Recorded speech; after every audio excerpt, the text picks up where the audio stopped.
जी कहाँ गया है उत्तम? वो तो गया है जंगल शिकार खेलने। हाँ। जंगल शिकार खेलने के लिए? लेकिन उसे भेजा किसने है? मैं बोलती क्यों नहीं हो? मैं भेजी हूँ। पागल हो चुकी तो वो जो पुत्र है मुझे भेजा जंगल। अभी तो उसका उम्र क्या है? घर आंगन में खेलने और खाने का उम्र है। भेजा उससे जंगल। अगर मेरे पुत्र को कुछ हो जाएगा तो इसका जिम्मेवार कौन होगा?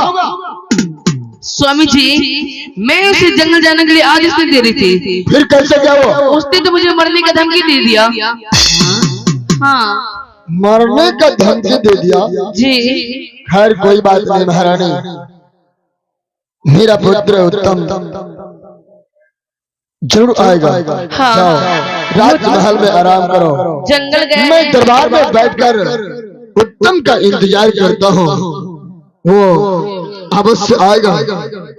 जैसे ही उत्तम मेरे पास आएगा मैं तुझे खबर दूंगा।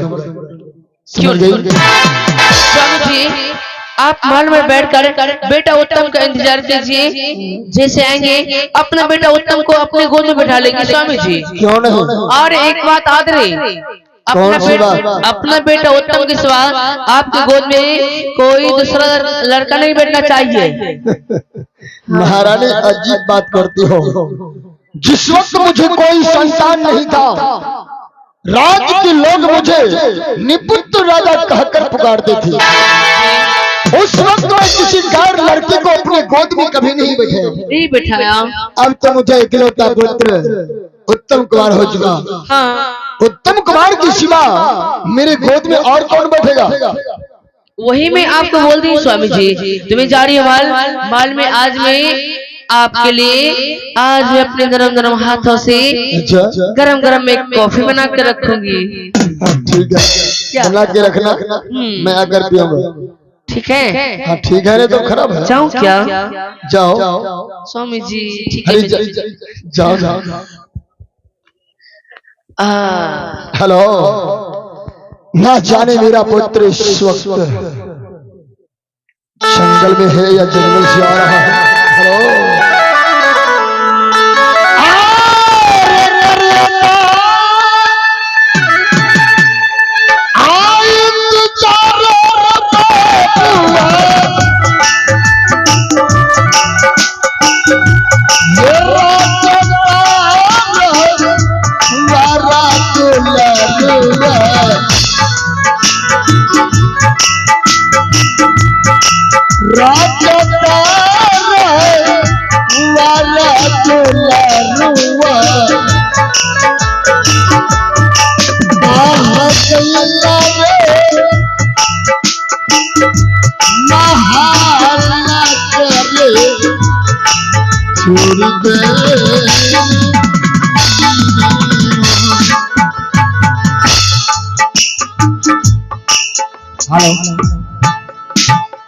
मित्र।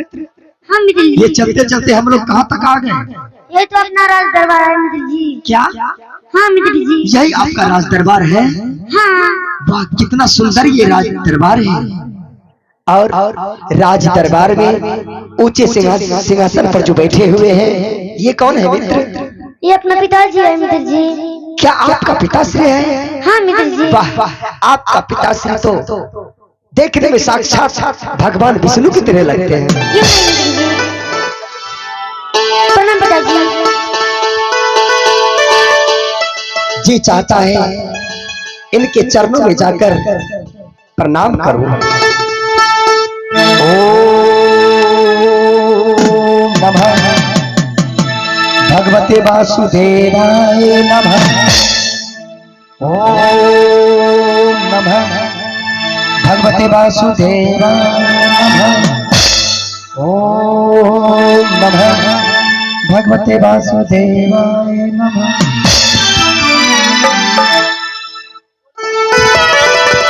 प्रणाम महाराज। सदा खुश रहो। उत्तम। हाँ पिताजी। ये बालक तुम्हारे साथ कौन है? ये मेरा मित्र है पिताजी। तुम्हारा मित्र है? हाँ। मैं तो कभी नहीं तुम्हारे मित्र को देखा था और नहीं जानता था। ये हाँ, पिताजी। तुमसे मित्रता कैसे? पिताजी एक बुरा शेर था पिताजी, उस पे मैं बांध चलाई पिताजी, वो बांध चुक गया पिताजी। तभी मैं चिल्ला रहे थे कोई है बचा बचा, तभी इस भैया की कानों तक आवाज गई पिताजी। अच्छा तभी मेरे प्राण का रक्षा किया पिताजी, इसलिए मैं राज दरबार दिखाने के लिए ले आए पिताजी।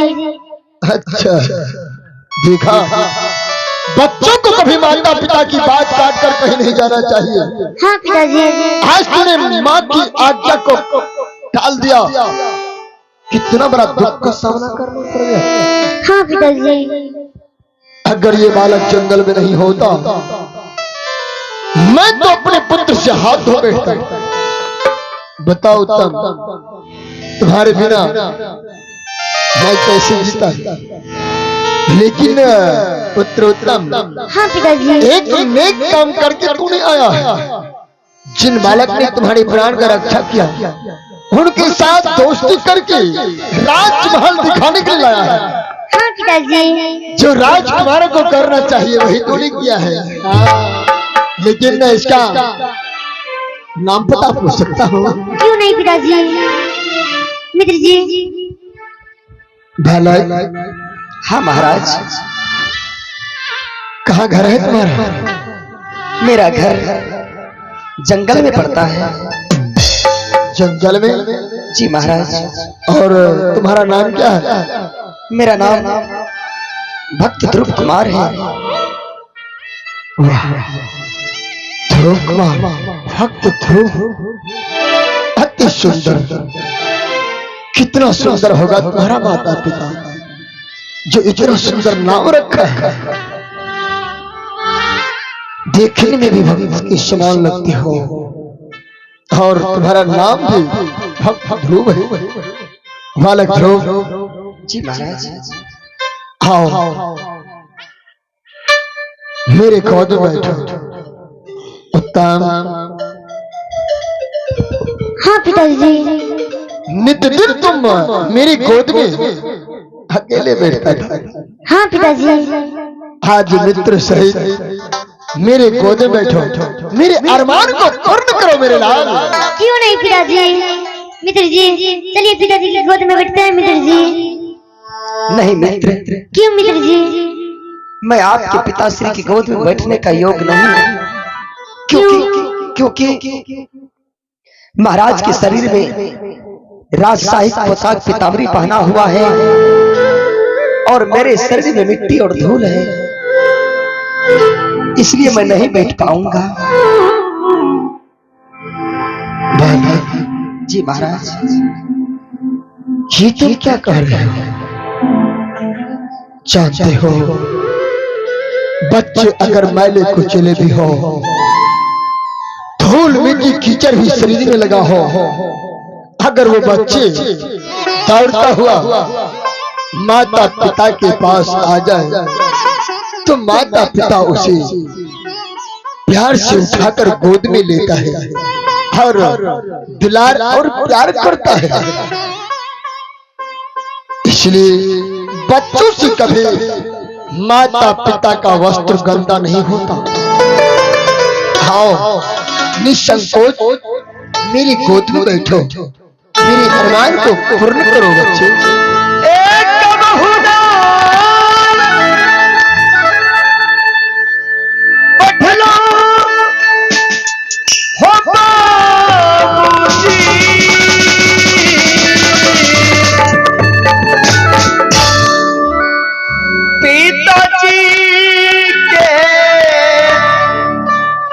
दिया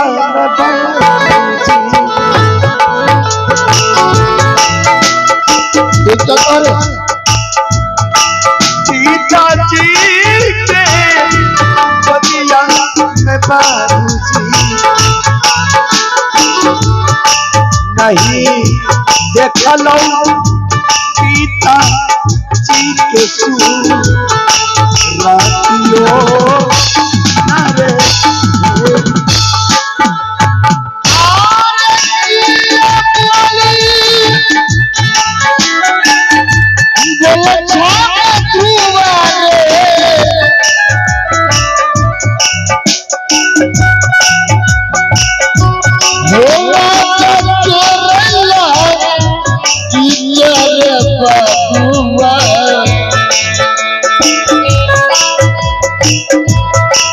राजा के रैला इचरे कबुआ नाही बोले रे ऐसा रे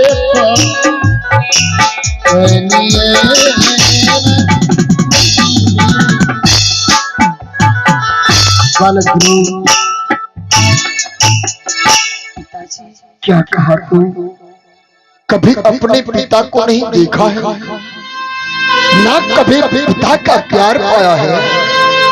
हाँ पिताजी, मैंने अपने पिता का सूरत तक नहीं देखा हूँ, तो मैं पिता का प्यार क्या जानूंगा।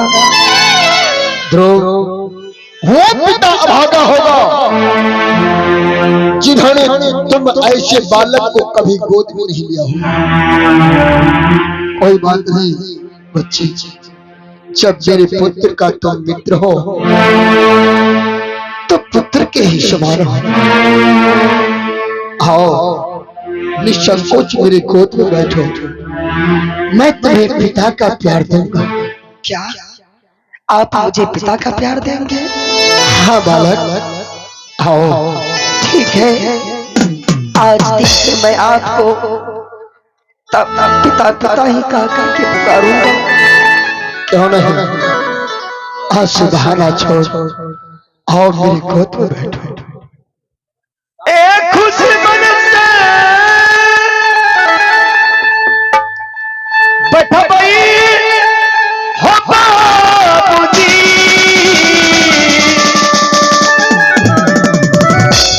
पिताजी के गोदिया आज बैठलो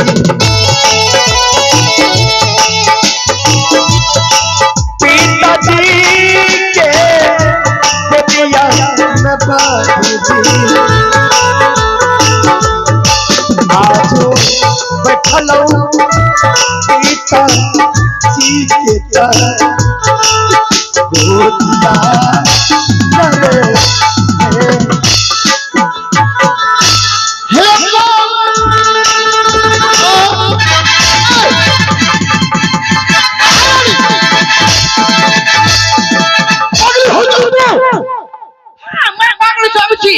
मैं आपको क्या बोली थी? अपने बेटा होता उस वक्त आपके गोद में कोई दूसरा लड़का नहीं बैठना चाहिए।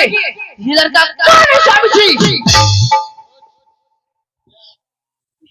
पूछ अपने लाडला उत्तम से, ये लड़का कौन है?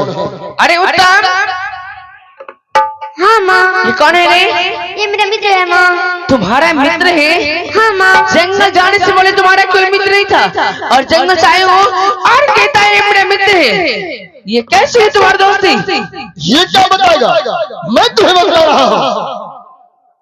तुम्हारा पुत्र जंगल गया शिकार खेलने के लिए, वहाँ एक सिंह के ऊपर अपना बाण चलाया, परंतु वो बाण चुक गया। वो सिंह तुम्हारे पुत्र के ऊपर टूट पड़ा। ये चिल्लाता हुआ भागता हुआ जा रहा था, अचानक वो बच्चे मिला रास्ते में। उन बच्चे ने तुम्हारे पुत्र के प्राण का रक्षा किया। हर पुत्र ने कितना सुंदर काम किया। उन बालक से दोस्ती करके राजमहल सिर्फ दिखाने के लिए लाया। कौन सा तुम्हारा छत टूटकर जमीन पर बिखर गया तो इतनी उतावला होती हुई आई है? स्वामी जी, आपको तो पहले बोलना चाहिए ये उत्तम कुमार का मित्र है, तुम ऐसे नहीं करती स्वामी जी। बताइए, आप ही लोग बताइए, कहने सुनने का मौका दिया। बिल्कुल तुम्हारे दिमाग जो है ना भैंस की तरह है। भोर हो गया, जाओ। क्या मैं भैंस हूँ? भैंस भी बंदर हो, गधी हो, गधी।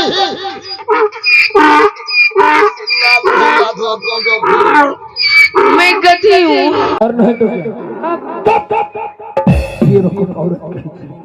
स्वामी जी, हमसे गलती हो गई, मुझे माफ कर दीजिए।